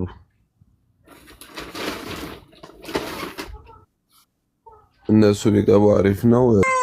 አዎ አይ ድምፁ አይሰማኝም እያለ ነው ዮዲ። ቢኒያም እንዳለው ስትደግፍ ነበረ የነሱ ሆነ ማለት ነው። አሁን ኮሜንቱን ወደኋላ ሄጃ አይቼዋለሁ። ኦርቶዶክስ መታደስ አለባት ትላለህ። ምኗን ነው የሚያድሷት ስላላችሁ ነው እንጂ እኔ አሁን የነሱ ደጋፊ መሆን ነው እንዴ? የግል አመለካከት የነሱ ቀኝ እጅ መሆን ነው እንጂ አይ ምክንያቱም ምን ይታደስ ሲሉ ሰምተህ ነው ከማ ከነሱ እንዴ? ከነሱ ምን ለምን እሰማለሁ እንዴ? ምን ማለት ነው? ምን መሰለህ አሁን አንዳንድ ቦታዎች ጸቡ ምን እንደሆነ ሳያውቁ ንግግሩ ምን እንደሆነ ሳያውቁ በመሀል እልቅ የሚሉ ሰዎች አሉ ታውቃለህ። በመሀል ጉዳዩ ምን እንደሆነ እኮ አላወቁም። በለው ግደለው፣ ፍለጠው፣ ያዘው፣ ልቀቀው የሚሉ አሉ። አሁን እንደዛ ነው የሆንከው። አሁን እሱ ምን ይታደስ እንዳለ አልሰማህም? እኔ ግን የግል አመለካከቴን ኦርቶዶክስ ብትታደስ አልኩኝ። እኛ ሀሳብ መስጫ ሳጥን መቼ አዘጋጀ? ክፍት እኮ ነው ቤቱ እኮ ለማንም ክፍት ነው አይደለም። ይኸውልሽ ሲጀመር ሰው ቤት ላይም እኮ ሳጥን ማዘጋጀት አይጠበቅብም ወይ በራስህ ቤት ላይ ካልሆነ ይሄ እኮ መጀመሪያ አንድን ሰውን እኔ አሁን ለምሳሌ አንተን ከሆነ ቦታ ውጣ ለማለት ያለውበት ቦታ ንጹህ መሆን አለበት። እኔ ንጹህ ሳለው እውነት ነው እና ብዬ ሰውየውን ገደል ከከተትኩት ሰውየው ላይ ጥላቻ አለኝ ማለት ነው። እውነት ነው። አሁን ታድሶ ይታደስ ብለው ተነስተዋል። ጥያቄያችን የነበረው ታድሶ ይታደስ ብሎ ተነስተዋል ሲባል አንተም ከስር ይታደሱ ኦርቶዶክስ መታደስ አለባት ብለህ ጻፍክ። ቢኒያምን አላልኩ ማስረጃ ስላልከው ነው። ኦኬ ኦርቶዶክስ መታደስ አለባት የምትለው ቃል አይደለም። መዝሙር ቅድም ጥያቄ አስቀምጦልን ወጥቷል። ከመቼ ዓመተ ምህረት ጀምሮ ነው መታደስ ያለባት ብለህ የምታምነው? ምክንያቱም የሚታደሰው ነገር መጀመሪያ ንጹህ የሆነ ነገር ነው የሚታደስ ነገር። አሁን እኔ ቤቴን ላድስ ካልኩኝ ቤት ነበረኝ ማለት ነው አይደለም? ከዘር ያዕቆብ ጊዜ ጀምሮ መታደስ አለባት። ስለዚህ ከመቼ ጀምሮ ነው መታደስ ያለባት? ከዘር ያዕቆብ ቆይ መጀመሪያ ከእንቅልፍ ተነሳና ነቃ ብለህ አውራን። ቦንኪ ነው ምናምን ከእንቅልፍ ተነሳና ነቃ ብለህ አውራን። መስማት ነው። ሚዩት አድርጋ እንደ ከሱ ጋር ከዮዲ ጋር እያወራሁኝ ነው። ለምን ከዮዲ ጋር እያወራሁኝ አንዴ ሚዩት አድርግ። እንደዚህ እኮ ነው ጥልቅ ይሉና ይገቡልህ። ዮዲ ይቀጥል። ከመቼ ዓመተ ምህረት ጀምሮ ነው መታደስ አለበት? ታድሶ የሚባሉትንም ተቋም ደግፌ አይደለም እኔ ኦርቶዶክስ ስለነበርኩኝ ከኦርቶዶክስ የወጣሁበት የራሴ በቂ ምክንያት ስላለኝ ኦርቶዶክስ ፕሮቴስታንት ትሁን አልልም፣ ኦርቶዶክስ ታድሶ ትሁን አልልም፣ ኦርቶዶክስ የሆነ ተቋም ትሁን አልልም። ኦርቶዶክስ እንደሆነች ግን አስተምሮቶቿን ታድስ፣ ታስተካክል፣ ክርስቶስ ኢየሱስ ክርስቶስን ብቻ ትስበክ፣ ክርስቶስ ኢየሱስ ክርስቶስን ብቻ ታምልክ እያልኩ እንጂ እኔ የትኛውንም ዘመን አልጠቀስኩም፣ የትኛውንም የታድሶ ቡድን አልደገፍኩም። ደግፈ ስትጽፍ ነበር ላላችሁኝ ማለት ነው። ኖርማሊ ግን እኔ ለምሳሌ ጥያቄ መሆን ያለበት አሁን አንተ ትታደስ አይደለም መሆን ያለበት። አየህ ምን ነበር ማለት ያለብህ? ምክንያቱም ለምሳሌ ታደስ የሚባለው እኮ መጀመሪያ የነበረ ነገር እኮ ነው የሚታደስ። ያልነበረ ነገር ይታደስ። መጀመሪያማ ኦርቶዶክስ እኮ ምንም እኮ በታሪክ እንደምናውቀው ኦርቶዶክስ ክርስቲያን ነች እኮ ወይም ደግሞ ንጽሕት ናት። ይሄ ግልጽ እኮ ነው እኮ። ንጽሕት ያልሆነችው ከመቼ ጀምሮ? መሰረቷ ክርስቶስ ነው። በዚህ ትጠራጠራለህ? ንጽሕት ያልሆነችው ከመቼ ጀምሮ ነው? እኔ ዓመተ ምህረት ሳይሆን እኔ አሁን በእኔ እድሜ ብነግርህ በ40 ዓመት ውስጥ የማየው ትምህርት መጽሐፍ ቅዱሳዊ አይደለም ነው። መጽሐፍ ቅዱሳዊ ተያዝ ነው። አንተ ማን መዛኛ ያደረገ? አንተ ማን መዛኛ ያደረገ? እንደ መጽሐፍ ቅዱስ እኮ ሁሉን ያስተምረናል እኮ ሁሉን ያስተምረናል። ከመጽሐፍ ቅዱስ አንጻር ምንም ነገር መዝናለሁ። ምክንያቱም እሱ ነው የማይመዘነው። መጽሐፍ ቅዱስ አይመዘንም፣ ሁሉን ግን ይመዝናል። ለምሳሌ ሙስሊም መጽሐፍ ቅዱስ ያነባል። ሙስሊም ጋር ብትሄድ በእጁ መጽሐፍ ቅዱስ ይዛል። የሙስሊም አቃቢያን አንተም መጽሐፍ ቅዱስ ይዛል በእጅ አይደለ? ክርስቲያን ስለሆንኩ ነው። እኔ አድምጠኝ። እኔ ማን ስለሆንክ አላልኩኝም። ቆይ አድምጠኝ። ሙስሊም መጽሐፍ ቅዱስ ይዟል በእጁ። አንተም መጽሐፍ ቅዱስ ይዘሃል። በጣም ጥሩ። ሙስሊሙ ኬታ መጣው? አንተ ኬታ መጣ? እኔማ ክርስቲያን ከሙስሊሙ በተለየ ነገር ነው የምትነግረኝ። እኔ ክርስቲያን ስለሆንኩ የክርስቲያን ደግሞ መመሪያው መጽሐፍ ቅዱስ ስለሆነ ፈልግ ያገኘዋለሁ። ሙስሊም ግን መጽሐፍ ቅዱስን የሚይዘው ከገበያ ይገዛና እምነቱን ለመቃወም የራሱን እምነት ለማስፋት የመጽሐፍ ቅዱሱን እጸጾች እየለቀመ እንዲህ ነው ለማለት በተቃራኒው ነው የእሱ አጠቃቀም። እኔ ግን ለህይወት መመሪያዬ ነው። እሱ ያንተ ምልክት በጣም ልዩነት አለ። ሁለታችሁ ከገበያን የገዛችሁት አይደለም። ይሄስ የሚወራው አሁናዊ ስላለ እውነት ነው። አሁን የጠየኩ ደግሞ እንዴት ነው ብዬ ነው። ኦኬ መጽሐፍ ቅዱስ የእግዚአብሔር ቃል ነው። እንረጋጋና የእግዚአብሔር ቃል ነው። እሺ እንረጋጋና አሁንም እኮ እንደዛው ነው ብዬ ጠይቃለሁ። አሁን ረጋበልና ለመማማር አይደለ? እሺ አንድ ፕሮቴስታንት ከሙስሊም በተለየ ምክንያቱም መጽሐፉ ሲጻፍ ባለቤት አለው። መጽሐፉ ዝም ብሎ ከሰማይ ወይ ወድቆ አልተገኘም፣ ወይ የሆነ ቦታ ተወሽቆ አልተገኘም። ምክንያቱም አንድ መጽሐፍ አሁን ለምሳሌ በቀላሉ የምነግርህ ነገር አንድ ትምህርት ሚኒስቴር ያሳተመው መጽሐፍ ማንም ተነስቶ የኔ ነው ማለት አይችልም። ባለቤት አለው። ያ ባለቤቱን ለማወቅ ነው አንተ ከሙስሊሙ በተለየ አንተን ባለቤት የሚያደርግ ወይንም አንተ የዛን መጽሐፍ ቅዱስ እውነተኝነት የሚያነግር መጽሐፍ ቅዱስ መሆኑን ያወቅበት መንገድ ንገረኝ። ምክንያቱም ሙስሊሙም በራሱ ይረዳና ይሄን የተረዳሁት ይላል፣ አንተም ታነብና ይሄን የተረዳሁት ትላለህ። በዛ ከምንዳኝ መጽሐፍ ቅዱሱን ለአንተ ከሙስሊሙ በተለየ የኔ ነው የምትልበት መንገድ ንገረኝ። ገብቶኛል። መጽሐፍ ቅዱስ እኔ ክርስቲያን ነኝ። መጀመሪያ ቢኒ ክርስቲያን ነኝ። ክርስቲያን ደግሞ የሆንኩት ክርስቲያን ከሆንክ በኋላ ነው መጽሐፍ ቅዱስ ያገኘው? እኔ ክርስቲያን ከሆንክ በኋላ ነበር መጽሐፍ ቅዱስ። እኔም ክርስቲያን ከመሆኔ በፊት ነበረ። እኔ አይደለም። ስለዚህ አንተ አሁን አንተ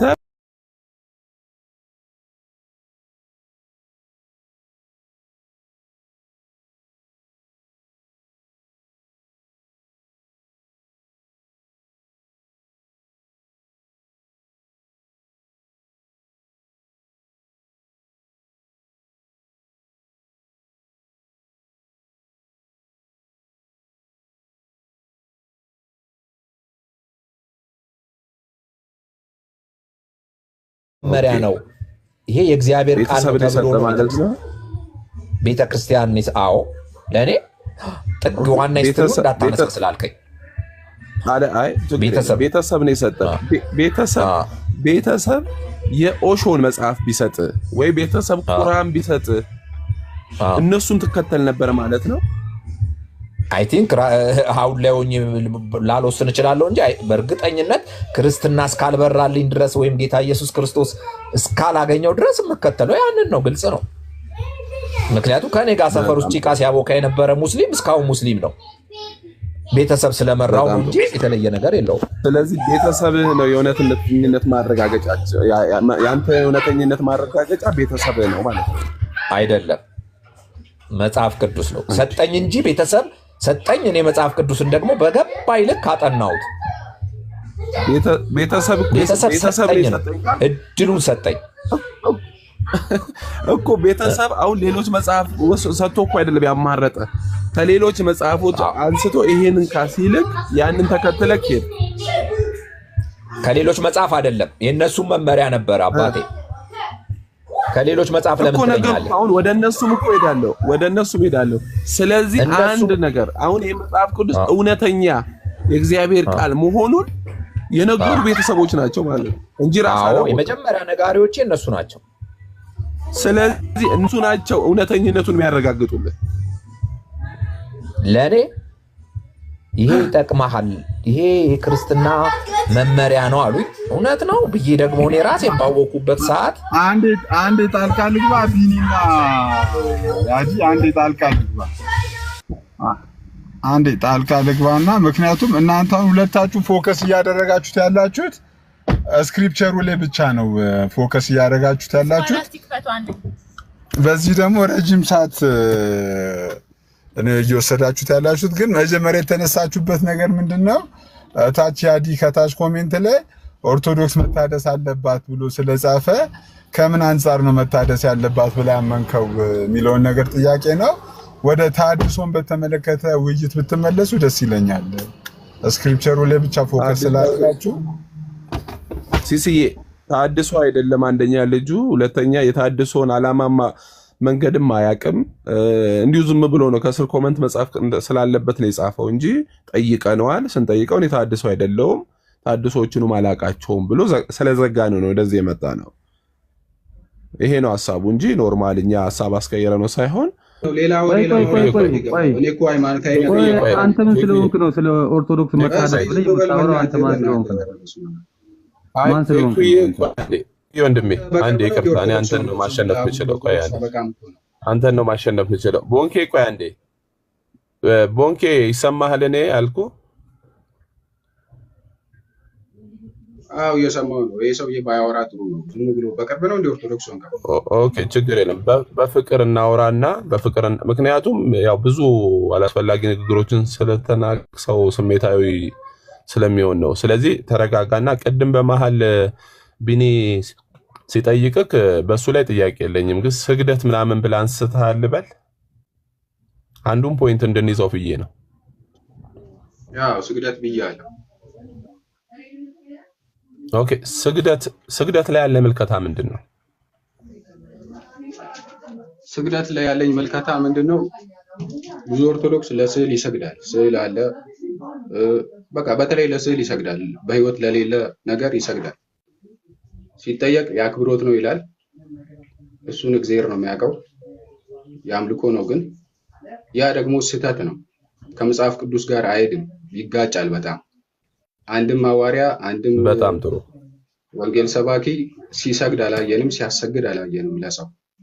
ከብሉይ ኪዳን ምናምን ብዙ ይጠቅሳሉ፣ አዲስ ኪዳን ላይ የለም። ይቅርታ ቢንዬ፣ ስግደትና ለስዕል መስገድ እኮ ይለያያል። ይለይልና ስግደት የሚለው ቃልና ለስዕል መስገድ ይለያያል። ስለፈለኩኝ ነው ሊይዘው ስለፈለኩኝ ነው።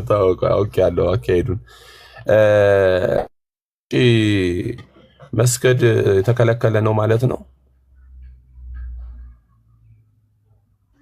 መስገድ የተከለከለ ነው ኮምፕሊትሊ። ጌታ ለአምላክ ብቻ ስገድ፣ እርሱን ብቻ አምልክ ነው የሚለው መጽሐፍ ቅዱስ።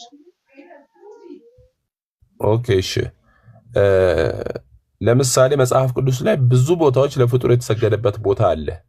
እሱ ስህተት ነው እያልከኝ ነው? አዲስ ኪዳን አሳየኝ። እኔ ስለ ብሉይ ኪዳን አይመለከተኝም። አዲስ ኪዳን አሳየኝ። ለእግዚአብሔር ብቻ ስገድ ነው የሚለው።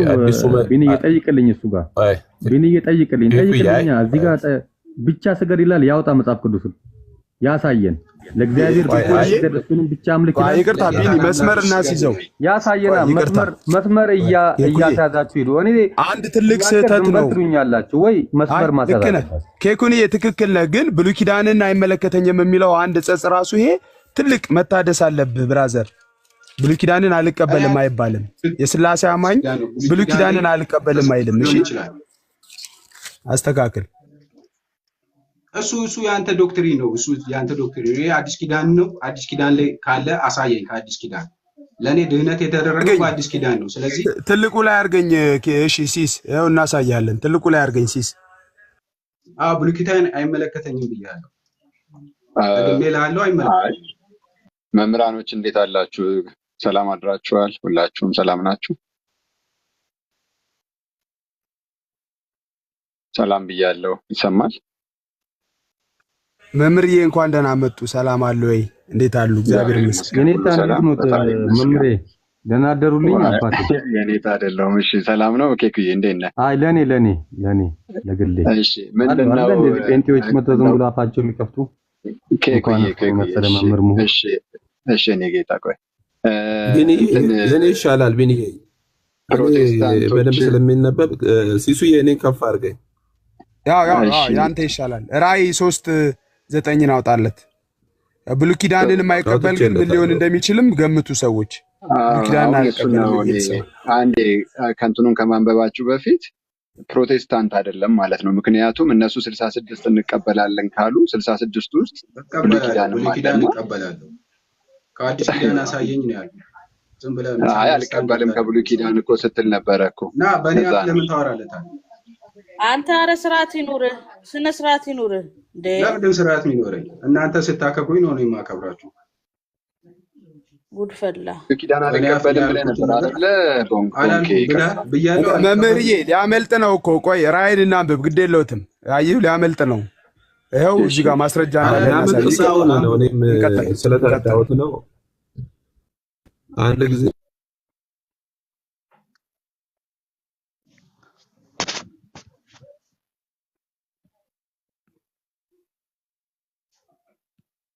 አይሰማም። እስኪ ተናገር። አሁን ይሰማል። እዛ ጋር ሲጀመር ስገድ የሚል ነገር የለም። መጽሐፍ ቅዱስ እሱ ብቻ አይደለም፣ ሌላ ቦታም አለ። እዛው ዮሐንስ ራእይ ላይም ከሱ ጥቅስ ውጪ ሰውየው ዮሐንስ ራሱ ለመላኩ ሲሰግድ መላኩ አትስገድ ለኔ ብሎታል። ያለው ወንድሜ ይሄን ጥቅስ ፍታው። እሱን ብቻ አልፈታም፣ እሱን ብቻ ይዤ አልፈታማ። አይ ይሄ ዝም ብሎ ነው በቃ። አንተ ምንድን ዝም ብሎ ነው ማለት? እኔ ፕሮቴስታንት ነኝ ስላልቻላችሁ ሌላ ነገር ታወራላችሁ። እኔ ልናገርበታ እናንተ ማወራላችሁ። ሲሳይ መምህራኖቻችንን አታሰድብ፣ እንደዚህ አይነት ዋልጌ እያስገባክ ጨምርለት። ራስሽ ነሽ ዋልጌ። ምን ጨምር። ቆይ ጸዲ እየተሳደበ እንደዚህ ጸዲ ቆይ ግድ የለም እኛን ይስደበል፣ ችግር የለብንም። እኛ ታላላቆች ነን ካብኝ። እዚህ ሐዋርያት ሥራ ላይ ደግሞ ይኸውልህ መብራት ለምኖ ወደ ውስጥ ሮጠ፣ የተንቀጠቀጠም ከጳውሎስና ከሲላስ ፊት ተደፋ ይላል። ወደ ውጭ ወጥቶ ጌቶቼ አላቸው። ጌቶቼ ሆይ ድን ዘንድ ምን ማድረግ ይገባኛል አላቸው። የሐዋርያት ሥራ ምዕራፍ 16 ቁጥር 29 አይደለ ቢኒ? ወጥቷል መምህር። ያ ይሄ ነው ስራችሁ። ያው ስራችሁ ይሄ ነው። መምህራንን አክብሩልን። እውነት ለመናገር እንደነ መምህር ሰላም ለኪ እንደነ አንድ ሃይማኖት ትልልቅ መምህራንን አክብሩ። መጽሐፍ ቅዱስ ይህን ስለሚል እናትና አባትን አክብር ይላል። ስለዚህ አክብሩ፣ ሪስፔክት ይኑራችሁ ለነሱ። እኛ ልጆቹን ተውት። ወይ መምህር እንግዲህ በዚህ ዙሪያ የሆነ ነገር ብለው ይሄዱበታል። እኔ ቢኒ ቅድም ያነሳው ላይ 2 ደቂቃ ብቻ መምህራን አንዴ ታገሱኝ። የሉቃስ ወንጌል ምዕራፍ 1 ቁጥር 1 አውጣልን ቢኒ። ይኸውላችሁ ቤዛ አለን እኛ መሰረት አለን። የሉቃስ ወንጌል 1:1 የሉቃስ ወንጌል ምዕራፍ 1 ቁጥር 1 ቢኒዬ እቺን ልናገርና እነሱ ደግሞ ውይ መምህር ባይወጡ ደስ ይለኝ ነበር። ኦኬ ሉቃስ 1:1 ቢኒ ምንድነው የሚለው? ወዴት ነህ? የተከበረ ቴዎፍሎስ ሆይ ከመጀመሪያው በዓይን ያየኋትንና የቃሉ አገልጋይ የሆኑትን እንድታስተላልፍልን በእኛ ዘንድ በተፈጸመው ነገር ብዙ ታሪክን በየተራው ለማዘጋጀት ሞከሩ። እኔ ደግሞ ስለተማርከው እርግጡን እንድታውቅ በጥንቃቄ ሁሉን ከመጀመሪያው ተከትዬ በየተራው ልጽፍልህ ሆኖ ታየኝ። እንግዲህ ይችል በልና መምህር ሰላም ለክ ያሉ ይቀጥሉበታል። በእኛ ዘንድ የተፈጸመውንና ተመልከቱ። መጽሐፍ ቅዱስ መርካቶ ተሄዶ አይደለም የሚገዛው። በእኛ ዘንድ የተፈጸመውንና የታመነውን የሥራውን ዜና በስርዓት ሊጽፉ የጀመሩ ብዙዎች ናቸው። ከእኛ አስቀድሞ በዓይን ያዩትንና ያልተጻፈ ግን በዓይን የታየ የተጻፈ ወደ ኋላ ስለሆነች ቤተክርስቲያንን ነው የሚገልጥልን። ከእኛ አስቀድሞ በዓይን ያዩትንና የቃሉ አገልጋዮች የነበሩ እንዳስተላለፉልን። አያችሁ ከየት እንደተረከብነው? እኛ ከገበያ አይደለም የገዛ ነው። ከእኛ አስቀድሞ በዓይን ያዩትንና የቃሉ አገልጋዮች ክርስቶስን የመሰሉ የቃሉ አገልጋዮች እንዳስተላለፉልን ከመጀመሪያው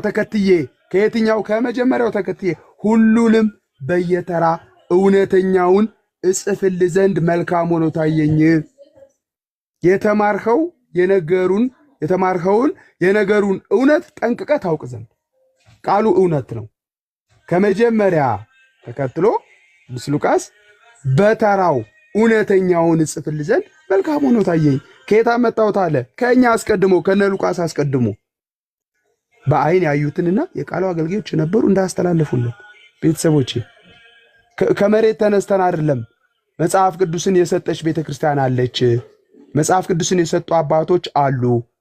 ማንም ሰው አንስቶ ባነበበ በተረዳበት መንገድ አይደለም ሊሄድ የሚገባው። አንተ ግን በተማርክበት በተረዳበት ነገር ጸንተህ ኑር።